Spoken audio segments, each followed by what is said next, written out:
Welcome back for another deep dive. This time you've really challenged us. Oh, how so? Well, this time we're tackling the world of reinforcement learning. Ah, yes, a fascinating topic to be sure. It is, and, our listeners sent us a great source to work from. Oh, fantastic. What was it?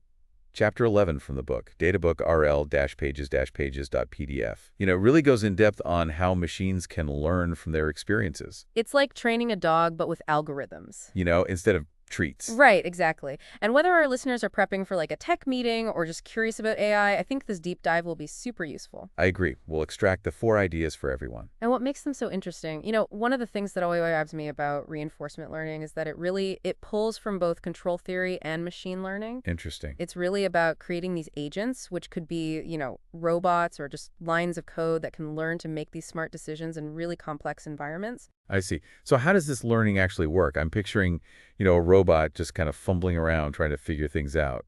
Is that a good way to think about it? Yeah, that's actually a pretty accurate image. So at its heart, RL is about this constant cycle of interaction and feedback. So the agent will observe its environment, and then it'll take an action based on what it sees. Okay. And then it gets this reward, and that tells it, how good or bad that action was. I see. And then over time, it uses this feedback to kind of refine its actions, get better. So it's kind of developing a strategy. Exactly, and that's what we call the policy in reinforcement learning. And the ultimate goal is to find that optimal policy, so that set of actions that leads to the highest rewards consistently. Okay, so this policy idea, is it like a set of rules that the agent has to follow? It's not really a rigid set of rules, no. It's more like a flexible guide to help the agent choose the best action. Given the situation. Yeah. And, it can be represented in different ways. Sometimes it's a simple lookup table, but other times it's, a very complex neural network, especially in deep reinforcement learning. Deep reinforcement learning, is that where those AI systems come from that can play games like Go or Atari? Yeah, that's it. Deep RL is where things get really, really interesting. By using these deep neural networks, we can create agents that can handle just amazingly complex environments. Wow. And they can learn really sophisticated policies. Okay, before we get too far into that, can we back up a bit? Just to make sure we're all on the same page. Chapter 11 mentions something called a Markov decision process. Right, an MDP. An MVP. It's a mathematical framework that we use to model the environment. The environment the agent is in. Exactly. It simplifies things by assuming that the next state of the environment depends only on the current state and the action. So the past doesn't matter. It is a simplification, but it actually often works surprisingly well in practice. And remember, even with this framework, we don't need to know everything about the environment in advance. That's where that model-free reinforcement learning comes in, right? Yeah, you got it. The agent learns directly from experience. It doesn't need a complete picture of how everything works. Okay, I'm starting to get the big picture now, but what are some of the other key concepts that we need to really understand this? Well, two big ones are the value function and the quality function. Okay. So the value function basically tells you how good it is to be in a certain state. Okay. Think of it like a map that highlights the most, advantageous positions. In the environment? Yeah. So higher value basically means the agent's more likely to achieve high rewards from that state. Okay. So if the agent is playing a game, stays closer to winning, would have a higher value. Precisely. And then the quality function takes this a step further. It tells you how good it is to take a specific action in a certain state. Oh, okay. Yeah, so it really helps the agent decide which action will most likely lead to those high-value states. I see. So it's sort of like a strategy guide Yeah, to help the agent make the best choice. exactly, precisely. And this is where things can get really complex, I bet. especially when you're dealing with environments with lots of dimensions. Okay, so we've got the agent, the environment, the policy, and these value and quality functions. How do we actually train the agent to find the optimal policy? Well, there are a couple of different approaches, each with its own strengths and weaknesses. We could start with model-based RL, Okay. where we assume we have a good model of the environment. It's like having a set of blueprints. Techniques like policy iteration and value iteration fall into this category. Policy iteration and value iteration. What do they do? So essentially, they use the model of the environment to calculate the optimal policy. So in policy iteration, for instance, we might start with a guess, a starting point for the policy. Okay. And then you refine it over and over again. By testing out actions. Yeah, evaluating different actions, updating the policy, things like that. Okay. And then value iteration focuses on calculating the optimal value function and derives the policy from that. So it's like using a map to plan the perfect route before going on a trip? That's a really good analogy, but what if you don't have a map? Or it's incomplete. Right, and that's where model-free RL comes in. It learns directly from experience. So it's like exploring a new city without a guidebook. Exactly. One example of this is something called Q-learning. It basically tries the different actions and updates its estimates based on the rewards it gets. So it's building its own map as it goes. That's the idea.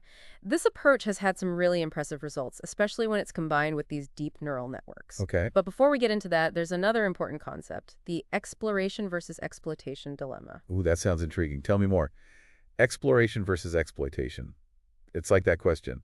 Should I get my usual at my favorite restaurant or try something new? You know, it's exactly that kind of tension. In RL, the agent has this choice. Should it exploit what it thinks are the best actions to get the most reward now? Or should it explore, try new actions? It might find something even better, but it risks a short-term loss. Right, it could be a big law. So how do they find that right balance? Well, one common technique is called epsilon greedy action selection. Epsilon greedy action selection. It's a way to add some randomness to the agent's decisions. So imagine the agent has a certain probability of just choosing a random action.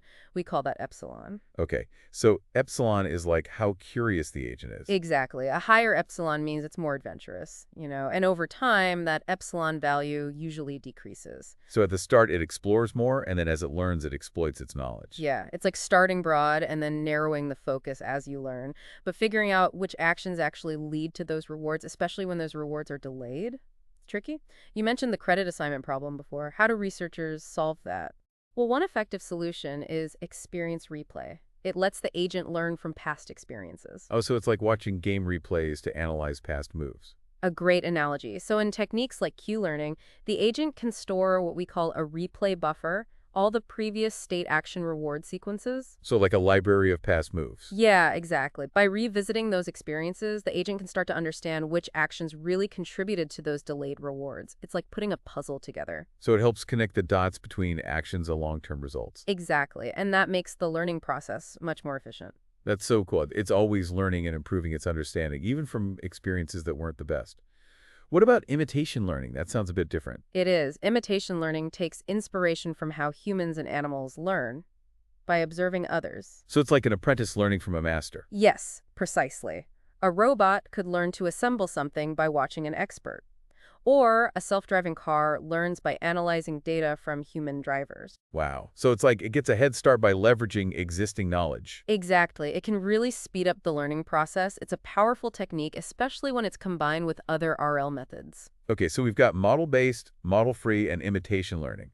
Where do these algorithms really make a difference? What are some real-world examples? Oh, RL is already having a big impact. For example, robots are being developed that can handle complex environments and perform tricky tasks, like imagine grasping a delicate object or even assisting in surgeries. Robot surgeons. That's amazing.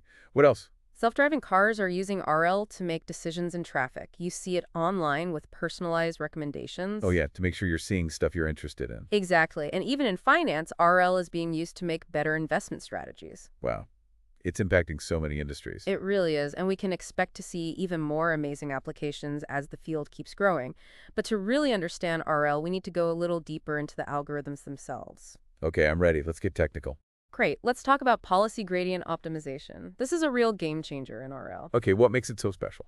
Well, remember, those policies are represented by functions. They map states to actions, and those functions can get really complex, especially with deep RL. Yeah, those neural networks can be like a black box. Exactly. So with policy gradient optimization, we don't try to calculate the optimal policy directly. Which is really hard to do. Very difficult, yes. Instead, we just try to improve the policy by adjusting its parameters bit by bit. So it's like fine-tuning a machine to make it work better. Yeah, it's like you have this robot arm with all these controls. Policy gradients figure out how to tweak those controls to make the arm do a task better. And it uses the rewards to guide the adjustments. That's the idea.